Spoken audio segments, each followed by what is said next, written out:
എന്താണ് സർക്കാർ പരാതിക്കാരനോടൊപ്പം ആരോപണ വിധേയനെയും സംരക്ഷിക്കുന്നത്? ADGP MR Ajith കുമാറിനെയും SP Sujith ദാസിനെയും എതിരെ ഉയർന്ന ആരോപണങ്ങളിൽ സർക്കാർ ഇപ്പോൾ വിജിലൻസ് അന്വേഷണം പ്രഖ്യാപിച്ചിരിക്കുകയാണ്. ആരോപണ വിധേയനായ ADGP MR അജിത് കുമാർ ഇപ്പോൾ അതേ പദവിയിലിരിക്കുകയാണ്.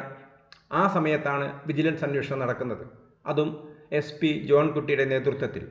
ഇതിൽ സുജിത് ദാസിനെതിരെ ആരോപണം ഉയർന്നപ്പോൾ മണിക്കൂറുകൾക്കകം സുജിത് ദാസിനെ സസ്പെൻഡ് ചെയ്തിരുന്നു. എന്നാൽ ADGP ഇപ്പോഴും സർക്കാരിലെ പോലീസ് വിഭാഗത്തിലെ രണ്ടാമനായിരിക്കുന്നു.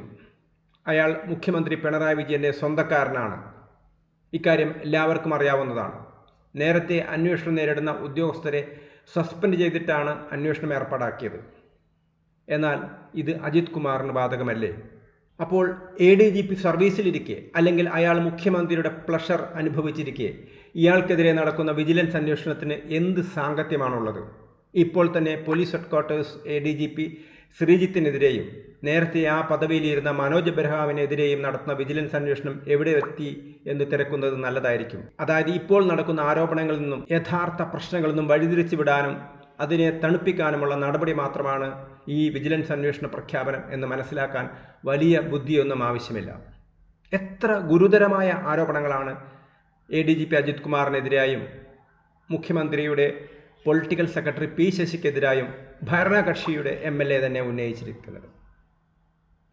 എന്നിട്ട് ശശിക്കെതിരെ എന്തെങ്കിലും നടപടിയെടുത്തോ?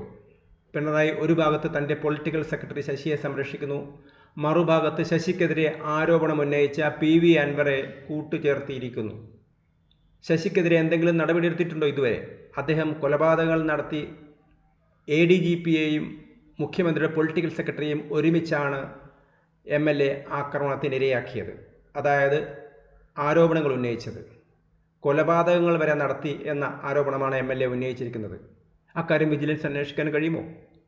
കസ്റ്റംസ് ഉദ്യോഗസ്ഥരുമായി കൂട്ടുകൂടി സ്വർണ്ണക്കള്ളത്തിൽ ഉൾപ്പെട്ട സ്വർണം തട്ടിയെടുത്തെന്ന് ആരോപിച്ചിട്ടുണ്ട്.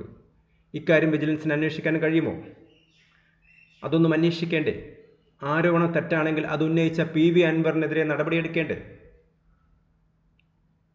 ഇപ്പോൾ ആരോപണം ഉന്നയിച്ച ആളെയും ആരോപണ വിധേയനായ ആളെയും അപ്പുറവും ഇപ്പുറവും ഇരുത്തി നാട്ടുകാരെ കബളിപ്പിക്കുകയാണ് മുഖ്യമന്ത്രി ചെയ്യുന്നത് എന്നാർക്കെങ്കിലും തോന്നിയാൽ അവരെ കുറ്റപ്പെടുത്താൻ പറ്റുമോ?